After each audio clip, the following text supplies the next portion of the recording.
So good evening to all of you. स्वागत है आप सभी का फिजिक्स क्लास में। आज हम लोगों का फ्रिक्शन का सेकंड लेक्चर है। फर्स्ट लेक्चर हम लोगों का हो चुका है। एक बार क्विक रिवीजन कर लेंगे कि फ्रिक्शन का लेक्चर 1 में क्या क्या हो गया था। फ्रिक्शन के लेक्चर 1 में हम लोगों ने डिफाइन किया था सबसे पहले फ्रिक्शन को पहले हम लोगों ने क्या किया था, डिफाइन किया था। और डिफाइन कैसे करते हैं फ्रिक्शन को, इनका क्लास छूट गया था, आप लोग देख लीजिए फ्रिक्शन को कैसे डिफाइन करते हैं। Friction is a kind of force. Friction is a kind of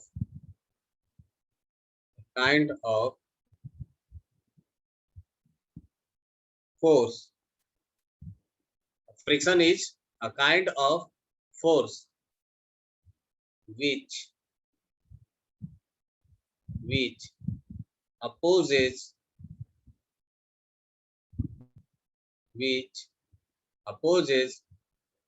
relative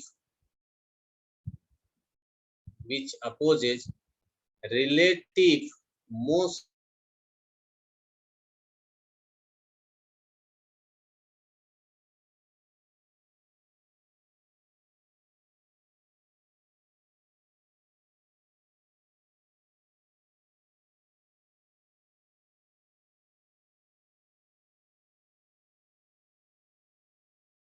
है। अब दो सरफेस के बीच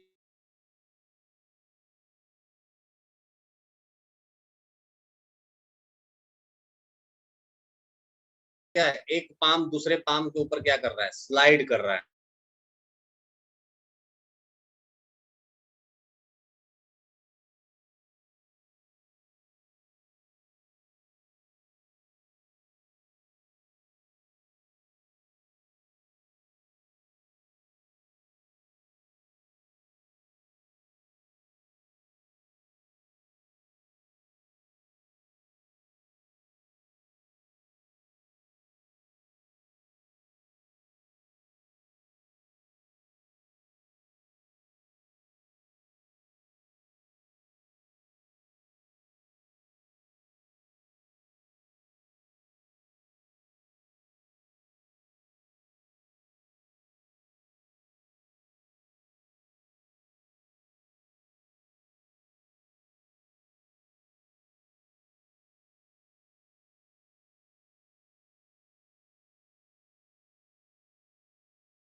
सर पिछले बार हम क्लास किए थे, आप बोल रहे नहीं किए थे।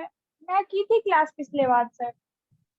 हाँ यस सर। सर आप कुछ होमवर्क्स भी दिए थे सर, कहाँ कहाँ फ्रिक्शन लगता है अपने आसपास में, जो कुछ एग्जांपल सर। तो फाइंड आउट किए? Yes sir. बताओ क्या क्या था सर कुछ तो आप बता ही दिए थे। कैसे हैं तब लगता है, जब गाड़ी से हम लोग जाते हैं तो जब गाड़ी रुकता है तब लगता है, और भी आप बताए थे। ओके। अभी मैं पूछ रहा हूँ कि आप लोग बताइए कि इन दोनों केस में, ये केस नंबर 1 है और केस नंबर 2 है, दोनों के बीच में रिलेटिव मोशन हो रहा है, तो क्या यहाँ पर फ्रिक्शन लग रहा होगा अभी इस केस में? यस सर, फ्रिक्शन फोर्स दो इसमें फ्रिक्शन लगेगा क्या? ऋषभ आप बताइए, शिवम क्या यहाँ पर फ्रिक्शन लग रहा होगा? सर ये स्लाइड हो रहा है क्या? एज्यूम कर लीजिए यहाँ पे कुछ हवा वगैरह कुछ भी नहीं है। अगर आप सोच रहे हो कि हाँ ठीक है हवा की वजह से लग रहा होगा तो वो अलग बात है, लेकिन क्या एक हाथ दूसरे हाथ पे फ्रिक्शन लगा रहा है क्या? यहाँ पर ऐसे कर रहा हूं मैं, बताइए। सर वीडियो ही नहीं हो रहा। बोलो बोलो, आवाज आ रही है तुम लोगों तक? सर एक बार फिर से करवाइए कर दीजिए सर, वीडियो नहीं आ रही थी उस समय से। यस सर, होगा फ्रिक्शन होगा सर। आपका वीडियो पॉज करिए। ऐसा है ऐसा। क्या फ्रिक्शन लग रहा होगा यहाँ पर? Yes sir. लग रहा होगा। सर ये ब्लॉक दिखा रहे हैं आप क्या? अरे मेरा वीडियो नहीं दिख रहा है क्या? नो सर, रुक रुक के आ रहा है, आवाज तो आ रहा है बट रुक के आ रहा है। वीडियो रुक रुक के आ रहा है। Okay, just wait for a minute.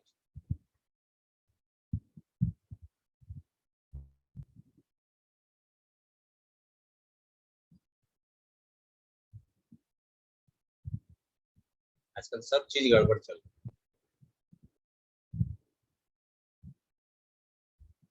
अभी ठीक है क्या? वीडियो दिख रहा है अभी यस सर। सबको? Yes sir. Shivam? Yes sir, yes. हाँ, तो मैं ये पूछ रहा हूँ, ये जो मैं अब प्रोसेस कर रहा हूँ, ये मेरा दिख रहा है हाथ दोनों? Yes sir. क्या इस केस में फ्रिक्शन लगेगा? बताइए, क्या इस केस में फ्रिक्शन लगेगा? ये ऐसा मैं कर रहा हूँ, ऐसा। बोलो बोलो। यस और नो? सर फिर वीडियो रुक गया। हो गया।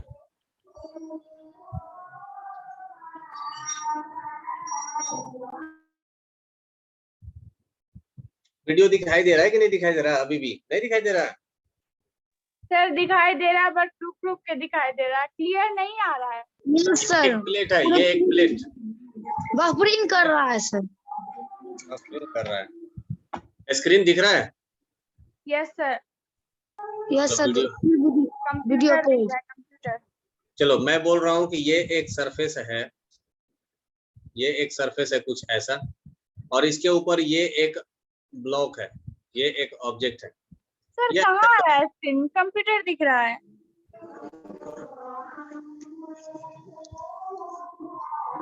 दिख रहा है अभी? यस यस सर दिख रहा।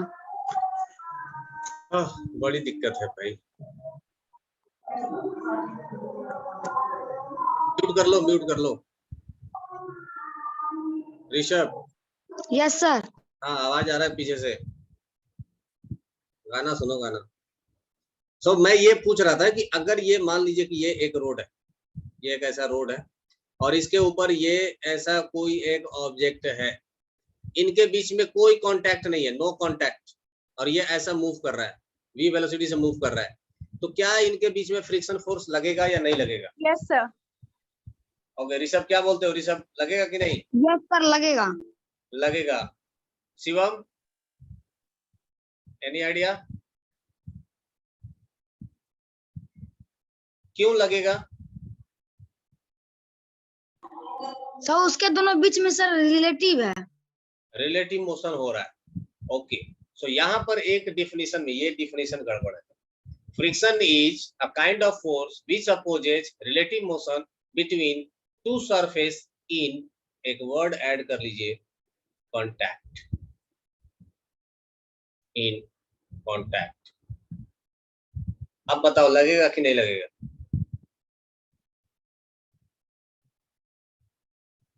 अब लगेगा कि सर ये नहीं? फ्रिक्शन फोर्स का डिफिनेशन है।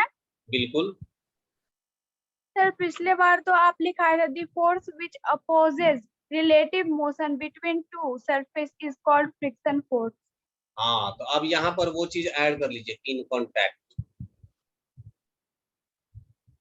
पिछले बार जो पढ़ाया था उसमें इन कांटेक्ट ऐड करिए, ये जरूरी है। क्यों जरूरी है भाई? मैं सोच रहा था यस कि रिलेटिव मोशन तो यहाँ पर भी हो रहा है, रिलेटिव मोशन तो यहाँ पर भी हो रहा है, पर क्या यहाँ पर फ्रिक्शन लग रहा है?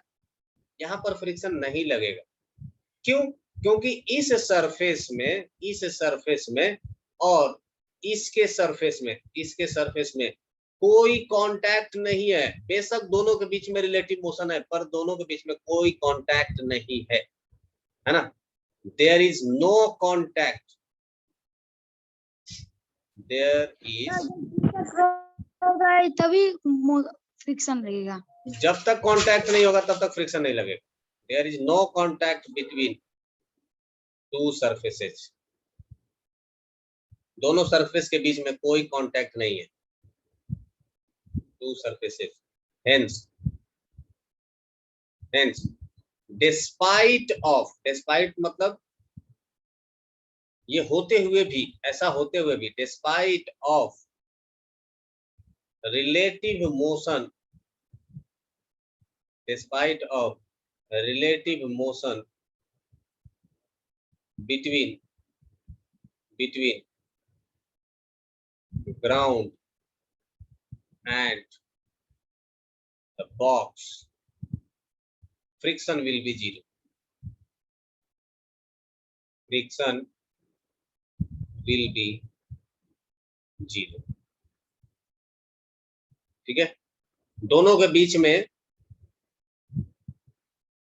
रिलेटिव मोशन होते हुए भी, despite of relative motion between the ground and box, ये होते हुए भी फ्रिक्शन क्या होगा, जीरो हो जाएगा।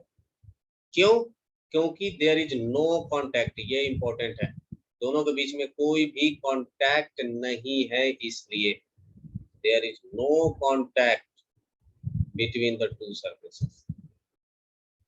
क्या ये बात समझ में आई? तो फ्रिक्शन फोर्स लगने के लिए सब जरूरी क्या है, there should be a contact between the two surfaces, है ना?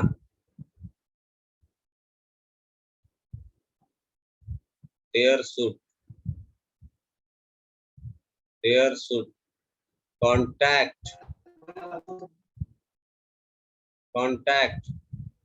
between, there should contact between two surfaces, there should contact between two surfaces for friction to be work, for friction to be work, है ना? Friction लगने के लिए दोनों के बीच में कांटेक्ट होना जरूरी है, इसलिए हम लोग कह सकते हैं hence we can say friction is a contact force, friction is a contact force। हम लोग ये भी कह सकते हैं कि फ्रिक्शन क्या है, एक कांटेक्ट फोर्स होता है, ये हम लोग पढ़े थे लास्ट क्लास में। ठीक है, सो किसी भी दो ऑब्जेक्ट के बीच में कांटेक्ट होगा तभी जाकर के फ्रिक्शन फोर्स लगेगा, अदरवाइज फ्रिक्शन फोर्स नहीं लगेगा, ये बात आप हमेशा ध्यान में रख लीजिए। ठीक है, फ्रिक्शन कौन सा टाइप ऑफ फोर्स है, कांटेक्ट या non contact? Contact force, contact force है। अच्छा, एक चीज और मैंने बताया था कि अगर ये दो सरफेसेस हैं, इनके बीच में अगर ये दो सरफेसेस हैं ऐसा, और इनके बीच में एक रिलेटिव मोशन हो रहा है, मान लीजिए कि ये ऑब्जेक्ट इधर के तरफ मूव कर रहा है, तो हमने बताया था कि जो इसके ऊपर जो फ्रिक्शन फोर्स लगेगा, एक लगेगा पीछे के तरफ फ्रिक्शन F1 और एक लगेगा जमीन पर आगे के तरफ F2। तो ये जो F1 होगा और जो F2 होगा, ये दोनों क्या होंगे, बराबर होंगे, है ना? तो friction force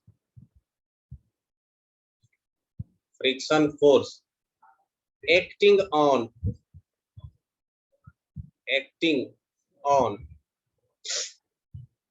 two surfaces,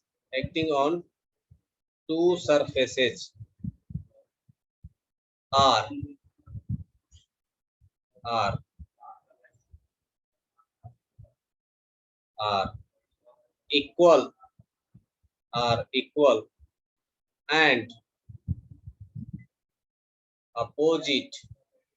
equal and opposite to each other,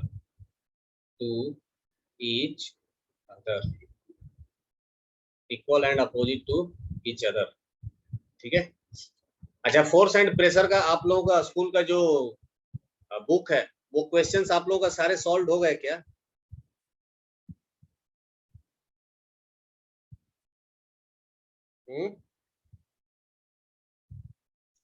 force and pressure के सारे क्वेश्चन सॉल्व हो गए क्या? Rishabh, Shivam, Aditi, no sir. अभी तक सॉल्व नहीं हुआ? अदिति,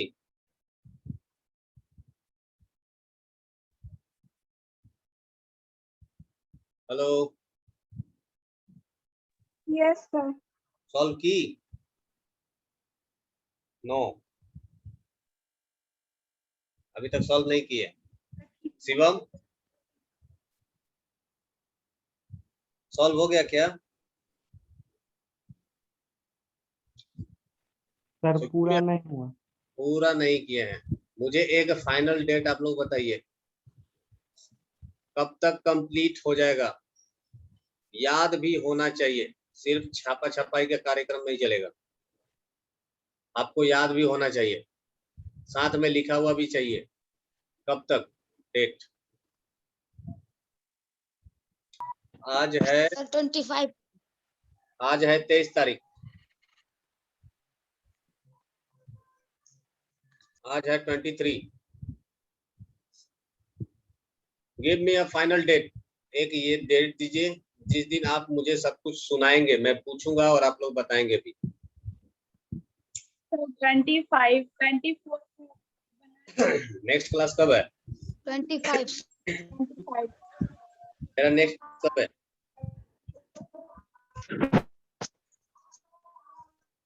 सर 25 को है ना, आज 23 है। आज फ्राइडे को है नेक्स्ट क्लास, 25 को। Yes sir. तो 25 डन। Yes sir. सर इसमें एक क्वेश्चन है, हाँ, ये लॉन्ग आंसर नंबर का, कौन सा क्वेश्चन? लॉन्ग आंसर में है। बोलो ना, कौन सा क्वेश्चन क्या है? A boy of mass 45 kg stands on a square wooden block of 50 centimeter side.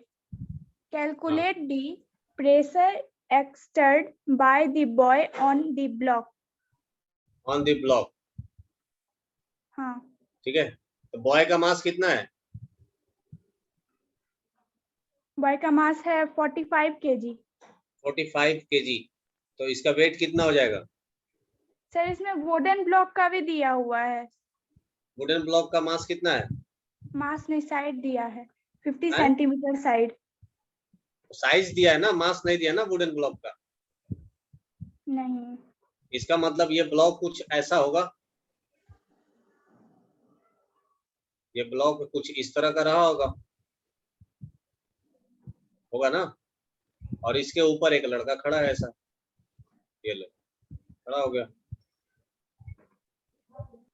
ये जो लड़का है इसका मास दिया गया है 45 केजी, तो वेट कितना होगा बताइए?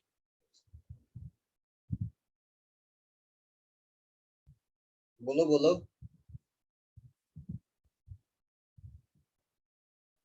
अगर मास दिया हुआ है तो वेट कैसे निकालते हैं?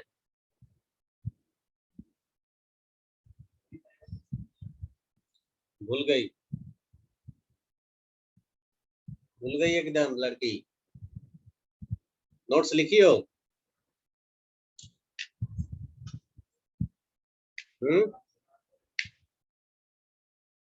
No sir. नोट्स नहीं लिखी हो तो ऋषभ, मास दिया हुआ है, वेट कैसे निकालें? Yes sir. मास दिया हुआ है, वेट कैसे निकालेंगे? सर निकाल के सर आंसर चैट में सर कर। आंसर सेंड कर दोगे? शिवम, मास दिया हुआ है, वेट कैसे निकालेंगे?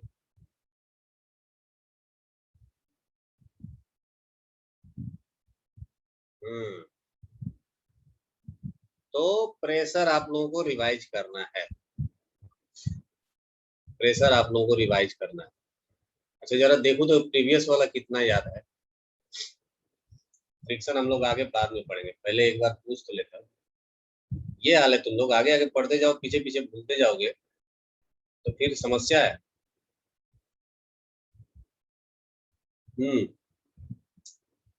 बताइए प्रेशर का formula. Aditi, pressure is equal to क्या होता है?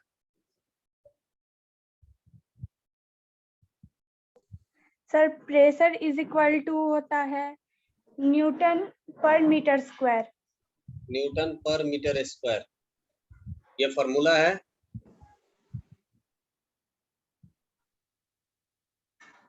क्या ये फॉर्मूला है?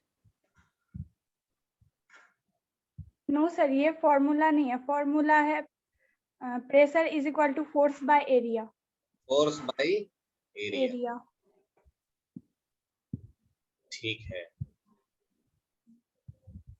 तो एरिया बढ़ाएंगे तो फोर्स घटेगा कि बढ़ेगा? सॉरी, एरिया बढ़ाएंगे तो प्रेशर बढ़ेगा या घटेगा? घटेगा। प्रेशर घटेगा, वेरी गुड। और एरिया अगर घटाएंगे तो प्रेशर बढ़ेगा। बढ़ेगा। अच्छा, मास दिया गया है तो वेट कैसे निकालेंगे बताओ? नहीं पता है। Mass is equal to 45 kg, so weight is equal to हो जाता है मास गुना acceleration due to gravity. Force का फॉर्मूला क्या है? फोर्स इज इक्वल टू क्या होता है? ma mass into acceleration. mass into acceleration। अब एक्सेलरेशन ड्यू टू ग्रेविटी होगा तो वो क्या बनेगा? एक्सेलरेशन ड्यू टू ग्रेविटी किसको बोलते हैं? बोलो जी, सुने हो जी का नाम? जी जानते हो क्या? जी नहीं जानते हो?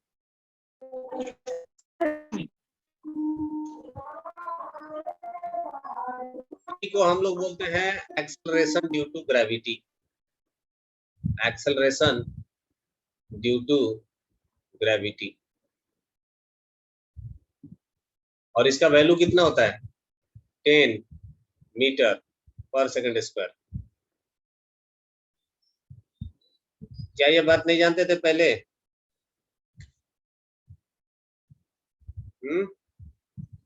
यस सर, आप बताए थे। वेट इज इक्वल टू कितना हो जाएगा? यहाँ पर एक्सेलरेशन ड्यू टू ग्रेविटी की जगह पर कितना लिख देंगे? मास गुना एक्सेलरेशन ड्यू टू ग्रेविटी का वैल्यू कितना? 10। 45 गुना 10 कितना हो जाएगा?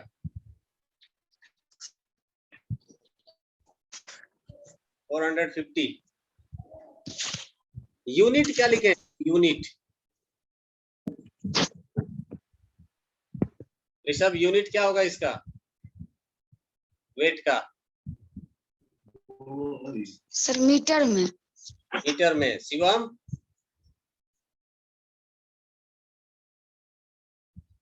अदिति, 10 क्या है? 10 एक्सेलरेशन है ना? Yes sir. और 45 क्या है? मास। मास मतलब केजी में, मीटर पर सेकंड स्क्वायर। और इसको हम लोग क्या बोलते हैं एक साथ में?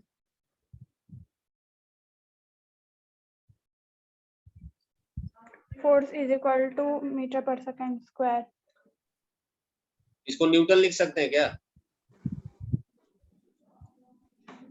मास into acceleration, mass into acceleration, इसको फोर्स लिख सकते हैं।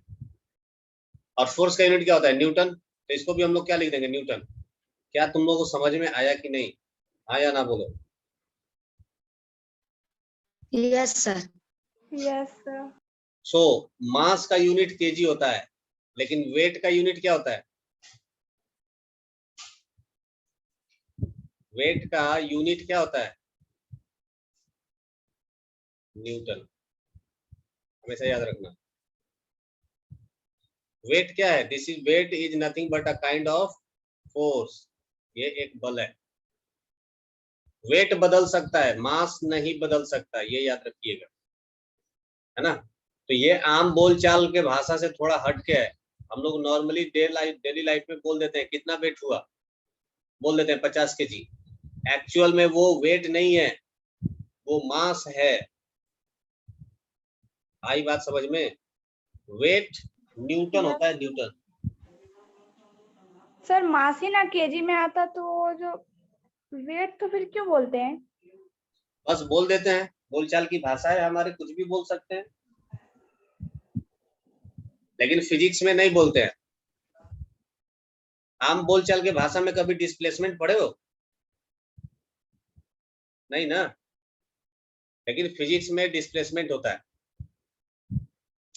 वैसे ही फिजिक्स में वेट इज इक्वल टू होता है m इंटू जी के बराबर।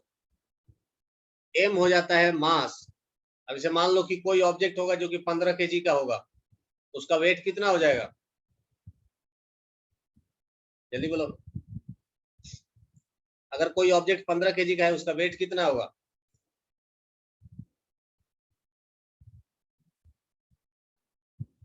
आवाज आ रहा है क्या तुम लोगों को? Yes sir. हाँ, तो बताओ ना फिर।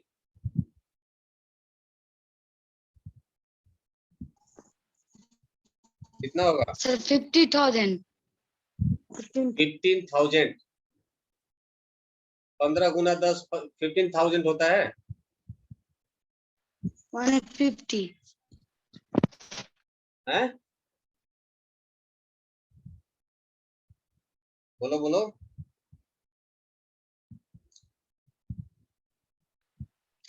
अगर आपके 150 पास 20 kg है, 20 kg, कितना वेट कितना हो जाएगा इसका?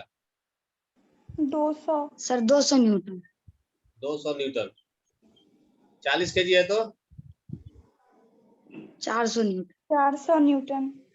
अच्छा, 400 न्यूटन है तो क्या न्यूटन इक्वल टू फोर्स होता है? तो वेट कह लो या फोर्स कह लो, बात तो एक ही हो गई ना।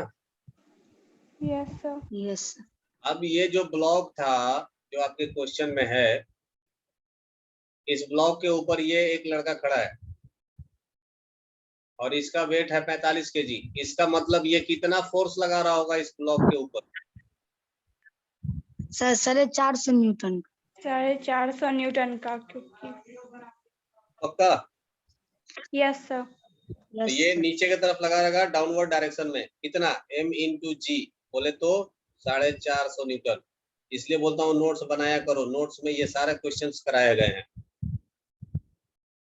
हाँ? अब बताओ इसका साइज कितना दिया गया है? इस ब्लॉक का साइज कितना है? सर साइड नहीं है, 50 साइड है। सेंटीमीटर। हैं? साइड सर SID साइड है 50 साइड। सेंटीमीटर। अरे एक ही बात हो गया, साइड बोलो या साइज। साइज का मतलब क्या हो गया? कितना दिया गया है साइड लेंथ? 50 सेंटीमीटर। 50 सेंटीमीटर। इसका मतलब ये भी कितना होगा? 50 सेंटीमीटर। सब के सब 50 सेंटीमीटर। स्क्वायर है कि रेक्टेंगल?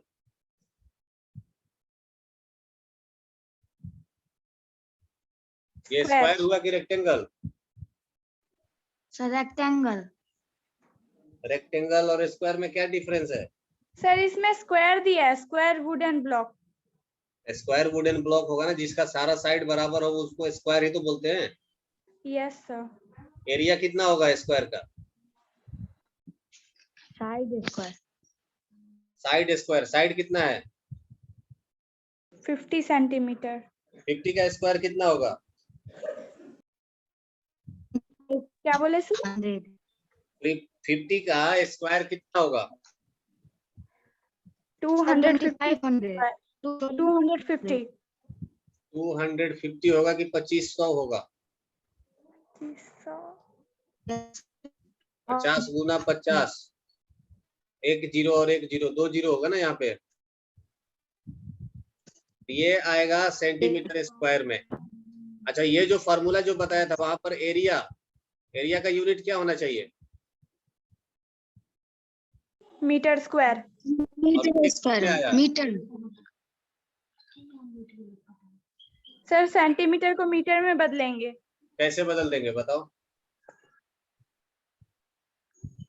सर 2500 के बाद नीचे में सर 100 करेंगे सर, उसको 100 से भाग देंगे। 100 से भाग Divide. देंगे तो हो जाएगा। 25 होना चाहिए ना इसका answer, 25 metre square. Centimetre square का मतलब क्या हो गया? सेंटीमीटर गुना सेंटीमीटर, यही होता है ना? 2 बार। Yes sir. एक बार सेंटीमीटर को मीटर में बदला तो 100 से भाग दे दिया, एक बार और बदलना पड़ेगा ना। Yes sir. 2 शून्य कट गया और ये कितना आ गया? 0.25। अब ये है आपके पास एरिया और ये है आपके पास फोर्स। प्रेशर कितना निकलेगा? सॉल्व हो जाएगा क्या? Yes sir. शिवम हो क्लास में? शिवम यस सर यस हो जाएगा ये? यस। ये तुमको याद नहीं था पहले से? मास और वेट किसको कहते हैं? हाँ, तुमको भी नहीं याद था? तुम भी नहीं पढ़ रहा है अभी? सब खाली पूरी खाने के चक्कर में पड़ा हुआ है। चलिए, सो ये था अबाउट योर जो आपका पहले का था फोर्स एंड प्रेशर। सो 25 तारीख का डील फाइनल है एकदम। हाँ, 25 तारीख को मैं सुनूंगा आप लोगों से फोर्स एंड प्रेशर। तो सबको एकदम याद होना चाहिए, क्लियर कट। सर हॉर्स भी सुनेंगे? हाँ, हॉर्स भी सुनेंगे, हमारे बुक में हॉर्स भी दिया हुआ है। Horse? Yes sir, long question के बाद है हॉर्स। हॉर्स क्या है? सर क्वेश्चन है, उसमें 5 क्वेश्चन दिया गया है। Horse, horse. Yes sir sir. Logical question पूछा है, जैसे सर बोल रहा है क्या, a whale's heart must be much stronger than a human's heart. Why? हाँ, तो सारा क्वेश्चन पूछूंगा यही ना, पूछा है सारे क्वेश्चन पूछूंगा मैं। सर। इसमें समझ में नहीं आता क्या करना है। सर इसमें क्या करना है, सारा क्वेश्चन अलग अलग है। कौन सा अलग अलग है? सेकंड नंबर क्वेश्चन में when you stand which two pressure help you to do so. Pressure नहीं, प्रोसेस है। प्रोसेस। Yes sir. क्या क्या बोल रहे हो? धीरे धीरे बोलो। When you stand which two process help you to do so. यानी यू स्टैंड टू, कोई फिगर वगैरह दिया है क्या? नो सर, ऐसे ही क्वेश्चन है सेकंड नंबर। नो सर, इसका फोटो भेजते हैं। आप लोग कह रहे हो ये वाला ऐसा कुछ लिखा है, have you, sorry, have you stand, have you stand two processes, ऐसा कुछ।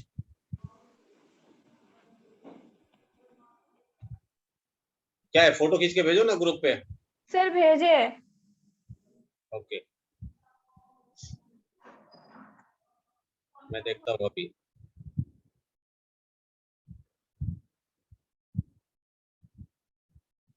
हाँ, question number 2, when you stand which two process help you to do so.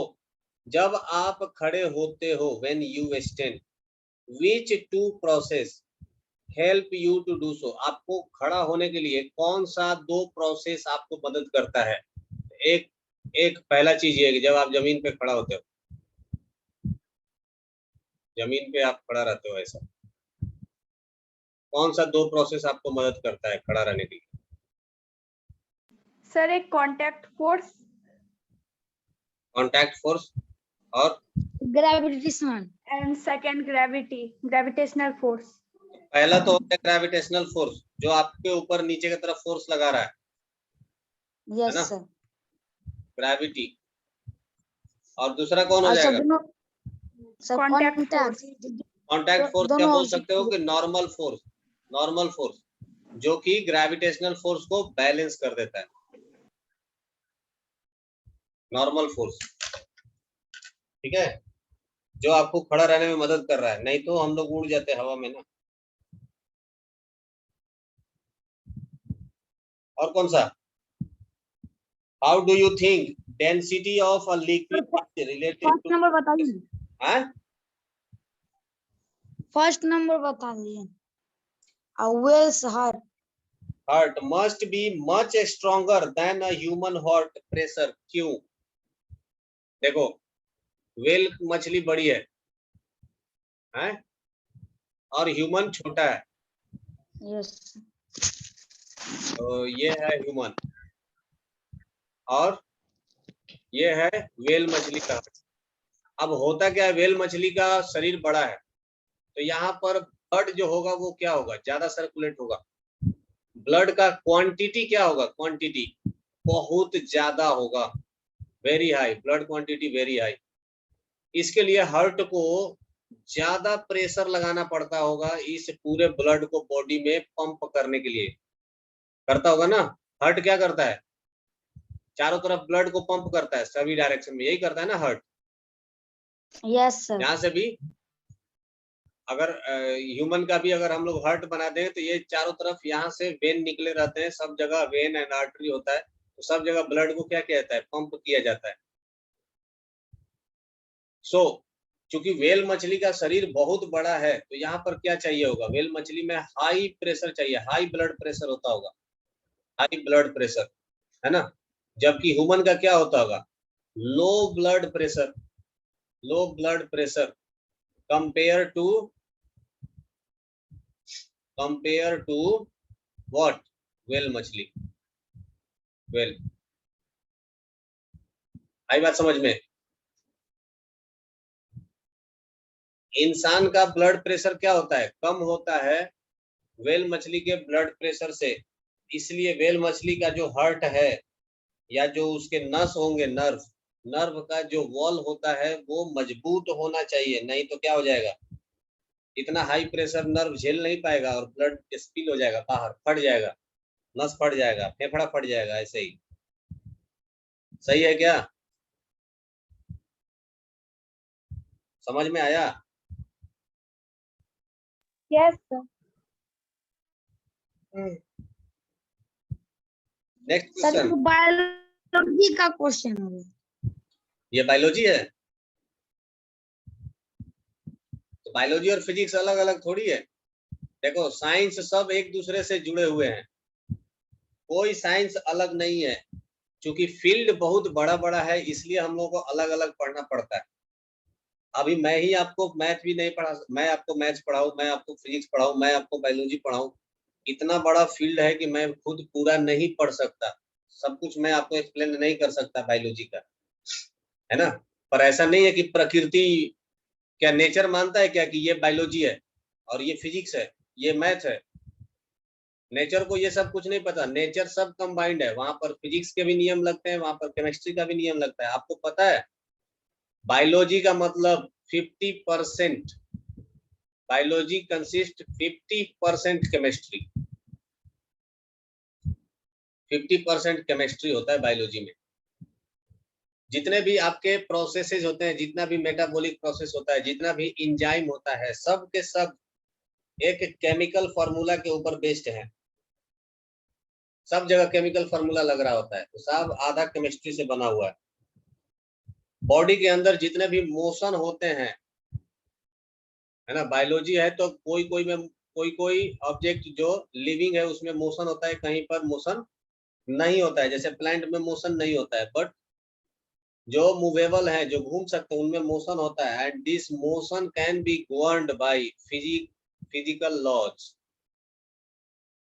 Governed by physical laws, physics के नियम के द्वारा ये गवर्न किए जाते हैं। हम लोग का घुटना होता है, घुटना जानते हो ना, घुटना होता है ना हम लोगों का पैर का। Yes sir. सो घुटना कभी कभी देखे होगे कि ये दर्द करने लगता है, जैसे दादी दादी वगैरह का घुटना दर्द करता है हमेशा, है करता है कि नहीं? तो ये जो यस टखना सर जो होता होता है, है, बच्चों को पता है। ये टखना के पास क्या होता है, यहाँ पर होता है 2 प्लेट, यहाँ पर प्लेट होता है प्लेट। तो जैसे ही हम लोग इसको फोल्ड करते हैं या ओपन करते हैं, फोल्ड करते हैं ओपन करते हैं, इसके वजह से क्या होता है, यहाँ पर लगता है फ्रिक्शन, यहाँ पर लगता है फ्रिक्शन, है ना। अब 2 चीजों को आप रगड़ेंगे, वो रगड़ेंगे तो होगा क्या, उसमें टीयर होगा, टीयर, टीयर मतलब कोई मटेरियल उसमें से उखड़ के नीचे गिर जाएगा, या धीरे धीरे रगड़ते रगड़ते रगड़ते, जैसे चाकू को पिजाते हुए देखे हो, चाकू पिजाया जाता है तो क्या करते हैं, पत्थर पर ले जाकर के रगड़ते हैं, तो उसमें से कुछ ना कुछ मटेरियल रब होता है, बाहर निकलता है, होता है ना। सर जैसे जंग छुड़ा है सो ये इतने सालों तक चलते चलते 50-60 साल तक ये क्या करता है, यहाँ पर फ्रिक्शन होता है, यहाँ पर रबिंग होता है ना। घुटना के पास क्या होता है, यहाँ पर थोड़ा जूम करके देखिए, घुटना आप लोग अंदर से देखे हो कि नहीं, आते हैं उस समय। घुटना नो का सर, घुटना का फिगर नहीं देखे हो? No sir. Okay, no sir नहीं देखे हैं। ठीक है, देखिए ये घुटना होता है, ऐसा दिख रहा है क्या, यस सर। ये दिख रहा है, ये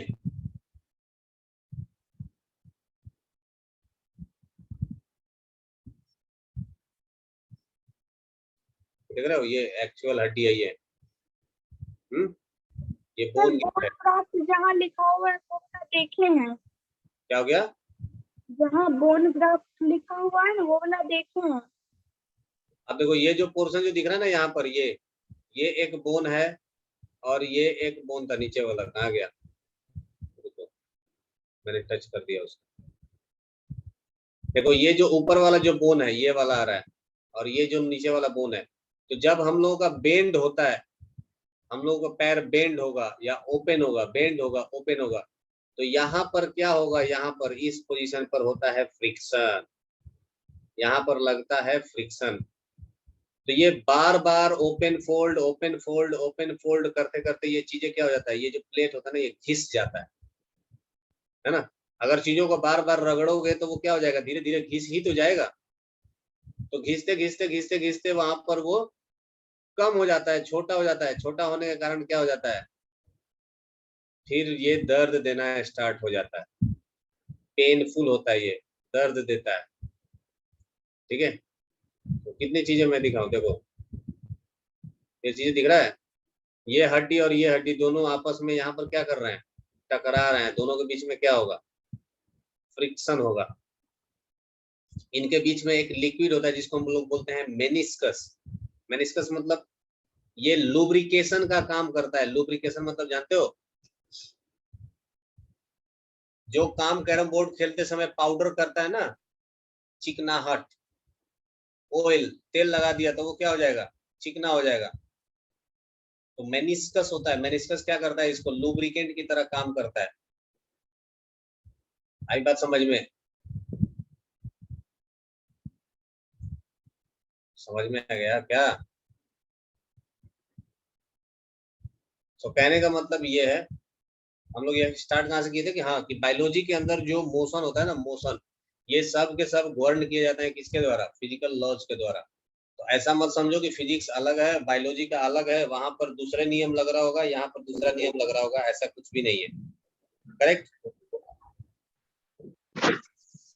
और कौन सा क्वेश्चन है इसमें पूछने के लिए, आज पूछ लीजिए, मैं उस दिन पूछूंगा, आज तुम्हारा बारी है, जितना पूछना है पूछ लो।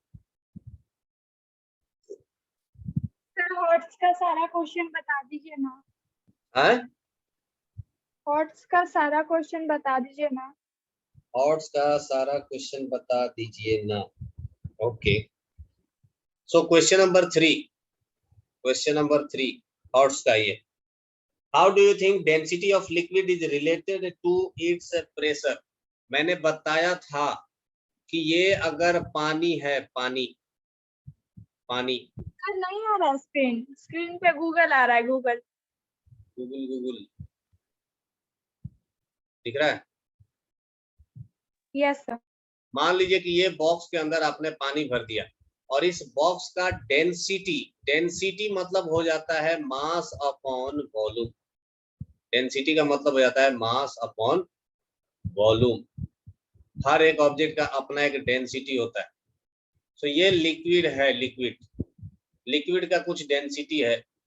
सो इसके किसी भी पॉइंट पर, अगर इस पॉइंट पर मुझे प्रेशर फाइंड आउट करना है, इस पॉइंट पर प्रेशर फाइंड आउट करना है, तो हम देखेंगे कि इसके लिक्विड के फ्री सरफेस से हाइट, इसका डेप्थ कितना है, h। अगर इसका डेंसिटी है रो, तो हम लोग बोलेंगे कि इस पॉइंट पर, इस पॉइंट पर जो प्रेशर होगा, that pressure will be rho g into h। तो कहने का मतलब ये है कि how do you think density of liquid is related to the pressure. So we think, या वी नहीं, यू पूछा है तो आई लिखेंगे। I think, I think pressure and density each directly proportion। Directly proportion मैं समझाया हूं क्या होता है। Directly proportion, directly proportion to each other, each other। that means, that each, या that means ही लिखिए। that means if we increase pressure, अगर मैं प्रेशर बढ़ाऊंगा, if we increase pressure, the density will increase, density will increase, density बढ़ जाएगा, ठीक है। Vice versa, एक वर्ड लिखा जाता है हमेशा, बुक में पढ़ोगे आप लोग, vice versa, vice versa, S A शायद होता है, वाइस वर्सा। इसका मतलब क्या होता है, उल्टा भी ट्रू है। उल्टा ट्रू का मतलब क्या हो गया, यहाँ पर क्या लिखा हुआ है, यहाँ पर लिखा हुआ है कि दैट मीन्स, दैट अच्छे से लिख देते हैं, that means if we increase in pressure, if we increase pressure, density will increase। उल्टा क्या होगा कि अगर हम लोग डेंसिटी इंक्रीज करेंगे, डेंसिटी विल इंक्रीज,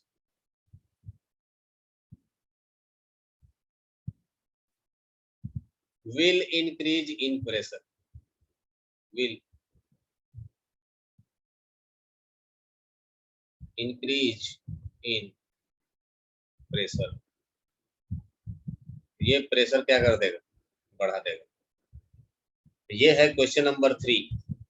डाउट है पूछ लीजिए, क्लियर है। सर फिर से क्वेश्चन बताइए, आंसर इसका। है सर फिर से इसका आंसर बताइए, क्या बताया, नहीं समझ में आया। नहीं समझ में आया। डेंसिटी पता है क्या, डेंसिटी किसको कहते हैं, डेंसिटी पता है, डेंसिटी नहीं पता है। ये भी मैंने बताया था नालायकों तुम लोगों को, डेंसिटी फाइंड आउट करने के लिए अगर एक ग्लास में, एक ग्लास में ये जो पानी रखा गया है, इस पूरे वाटर का, इस पूरे वाटर का मास डिवाइडेड बाय वॉल्यूम, इसी को कहते हैं डेंसिटी। समझ में आया। वॉल्यूम पता है, वॉल्यूम किसको कहते हैं,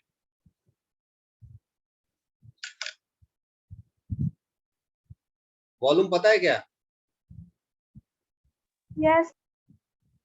पक्का। बोलो।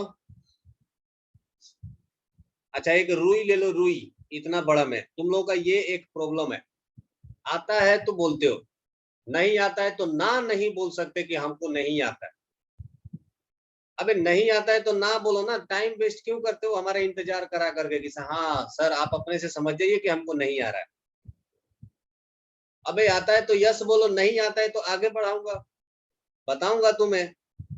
अब इसमें होता क्या है, मैं पूछ रहा हूं, तुम लोग चुप बैठे हुए हो, मैं इंतजार कर रहा हूं, अब कोई यस बोले ना बोले, कुछ तो बोले, कोई कुछ नहीं बोलेगा।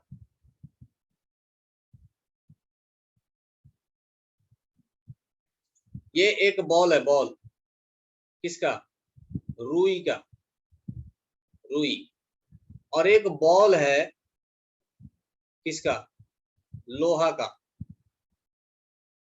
लोहा। अब दोनों का वॉल्यूम सेम है, वॉल्यूम मतलब वो होता है जितना ये जगह एक्वायर करे, जितना ये जगह छेकेगा, दैट इज द वॉल्यूम, है ना, जितना ये जगह एक्वायर करेगा उसको हम लोग कहते हैं वॉल्यूम। अब मान लो कि इतना जगह में लोहा रख दिया, उतने जगह में लोहा भर दिया, और इतने जगह में हमने कोई रुई भर दिया, इसके अंदर रुई भर दिया। अब बताओ दोनों में, बता चुके हैं ये, बता चुके हैं तो हाँ ना बोलने का ना, इसी को तो हम लोग बोलते हैं डेंसिटी। अब यही तो बोल रहा है कि अगर मैं इस रुई को चारों तरफ से मैं प्रेशर बढ़ा दूं, चारों तरफ से मैं प्रेशर बढ़ा दूं, तो ये रुई क्या हो जाएगा, छोटा हो जाएगा ना ये। Yes sir. अब ये इतना छोटा हो जाएगा, है कि नहीं। तो इसका मतलब क्या हो गया कि मास आपका पहले जितना था उतना ही अब भी है, आपके प्रेशर, आपके रुई को दबाने की वजह से इसका मास कम थोड़ी हो जाएगा, 1 kg पहले भी था, 1 kg बाद में भी रहेगा, लेकिन इसके वजह से इसका वॉल्यूम क्या हो गया, कम हो गया। अब जब डिनोमिनेटर डिक्रीज करेगा, डिनोमिनेटर डिक्रीज करेगा तो ओवरऑल वैल्यू क्या होगा, बोलो। क्या बोले सर? अगर डिनोमिनेटर डिक्रीज करेगा तो ओवरऑल वैल्यू क्या करेगा,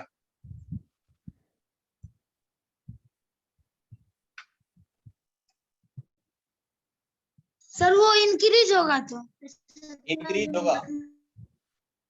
इसका मतलब जब चारों तरफ से प्रेशर लगाया, चारों तरफ से जब प्रेशर लगाया तो वॉल्यूम क्या हो गया, डिक्रीज हो गया। वॉल्यूम डिक्रीज होगा तो डेंसिटी क्या हो जाएगा, इंक्रीज होगा। डेंसिटी इंक्रीज हो जाएगा। तो क्या मैं बोल सकता हूं कि प्रेशर बढ़ाने पर डेंसिटी बढ़ गया,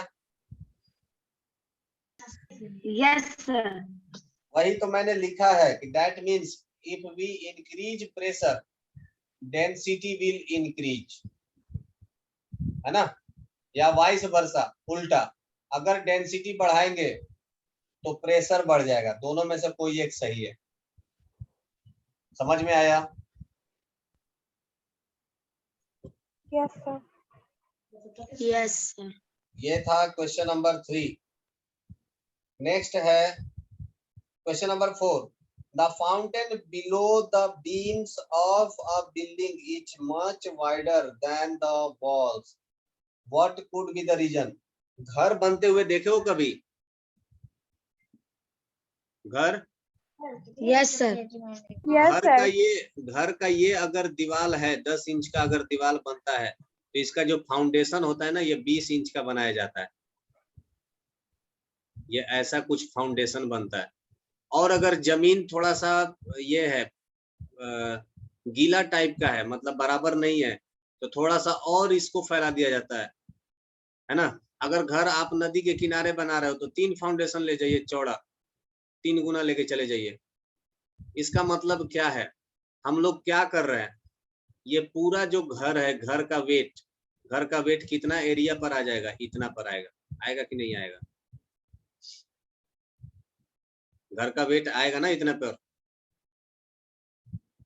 ये इसके ऊपर पूरा आपका घर बना हुआ है ऐसा, ये आपका दीवार है, ये आपका दीवार बना हुआ है। तो हम लोग फाउंडेशन को चौड़ा क्यों रखते हैं, यही क्वेश्चन पूछा गया है, बताइए। हम लोग ये जो फाउंडेशन है, इस फाउंडेशन को चौड़ा क्यों रखते हैं। सर घर का सर भार रोकने के लिए।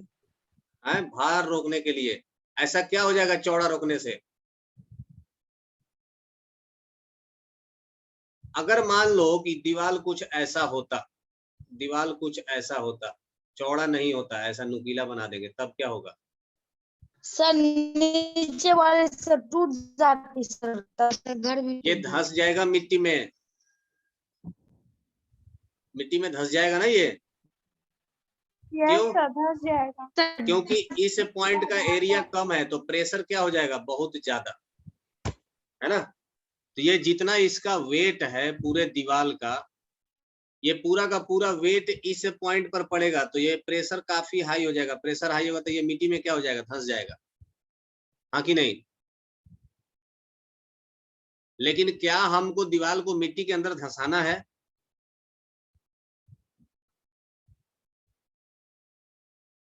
No sir. अगर दीवार को मिट्टी के अंदर नहीं धंसाना है तो हमें प्रेशर को क्या करना पड़ेगा? बोलो। डिक्रीज। डिक्रीज। और प्रेशर डिक्रीज कैसे होगा? सर जब डेंसिटी इंक्रीज होगा तो। डेंसिटी इंक्रीज होगा, लेकिन यहाँ पर डेंसिटी का तो कोई मतलब ही नहीं बनता है ना। नो सर, यहाँ पर यहाँ तो फाउंडेशन से रिलेटेड पूछा गया है। 60 है हैं? सर, यहाँ पर एंडिंग पॉइंट 60 है और ये कम जगह छेद रहा है, बट इसके जगह दीवार होता है। तो इसका क्या करेंगे? क्रॉस सेक्शन एरिया बढ़ा देते हैं ना। हम लोग जानते हैं प्रेशर इज इक्वल टू क्या होता है? Force upon area. अब दीवार का जो वेट है सो है, दीवार का जो वेट है सो तो है ही, तो हम लोग बढ़ा घटा क्या कर सकते हैं? जो फाउंडेशन होगा ना, फाउंडेशन का एरिया बढ़ा घटा सकते हैं। फाउंडेशन का एरिया बढ़ा दीजिए, प्रेशर क्या हो जाएगा? कम हो जाएगा। सर आपने एग्जाम्पल दिया था। सब तो दिया था, फिर भी तो समझ में नहीं आ रहा है। नो सर, समझ में आ रहा है। तो हम लोग फाउंडेशन क्या करते हैं? फाउंडेशन को बढ़ाते जाते हैं। जितना चौड़ा फाउंडेशन रहेगा उतना अच्छा रहेगा, है ना। यस सर, आपने एग्जाम्पल भी घर से रिलेटेड दिया था। पता नहीं। नेक्स्ट क्वेश्चन कौन सा है? क्वेश्चन नंबर 5, आखिरी question. A batsman hits a ball with his bat. The ball goes up in the air, falls on the ground and stops after moving a distance.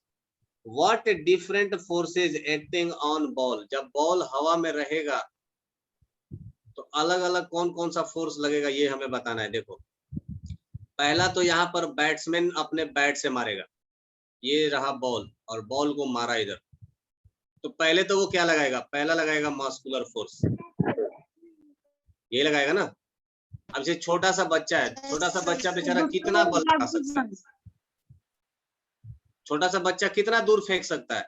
ये depend करेगा उसका muscular force कितना है। एक adult आदमी, बड़ा आदमी ज्यादा दूर तक बैट से मार सकता है, तो पहला लगता है मस्कुलर फोर्स। दूसरा क्या लगेगा? ग्रेविटेशनल। ग्रेविटेशनल, है ना। उसके बाद जमीन पर गिरेगा तो जमीन पर कुछ दूर डुगुरता है ना, ऐसा स्लाइड करता है, कुछ दूर आगे जाकर के बॉल रुकता है। सो ड्यूरिंग दिस प्रोसेस क्या लगेगा? फ्रिक्शन। Frictional force. और जब तक ये हवा में रहेगा तब तक क्या लगेगा? Air friction. हवा के वजह से भी फ्रिक्शन लगता है, that is called as air friction. ठीक है, ये 4 तरह का फोर्सेज लगते हैं। और कोई डाउट है क्या? लिखेंगे इसके आंसर में सर? हाँ, ये 4 तरह का फोर्स लगता है, muscular force, gravitational force, friction force and air friction.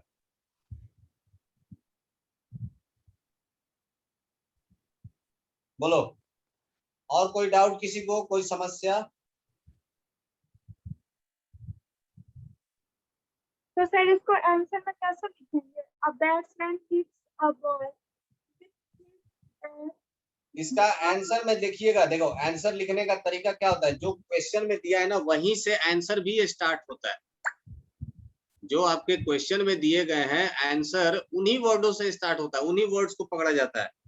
बोला गया है कि what are different forces acting on ball, तो आपका आंसर स्टार्ट तो होगा यही तो चेंजिंग हो जाएगा ना। यहीं से स्टार्ट होगा। The different forces acting on ball are following. फिर वो चारों नाम लिख दीजिए, 1 2 3 4, हो गया। Yes sir. और कोई? Yes sir, answer in brief में। आंसर इन ब्रीफ, जी नंबर में 5 number. The pressure exerted by wooden pole of diameter 50 centimeter on ground is 40 pascal. Calculate the force exerted.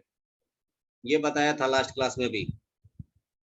40 pascal दिया गया, इसका मतलब कितना होगा? प्रेशर इज इक्वल टू, ये जी नंबर का 5 नंबर है। 2 people are pushing a car in the same direction with a force of 10 Newton.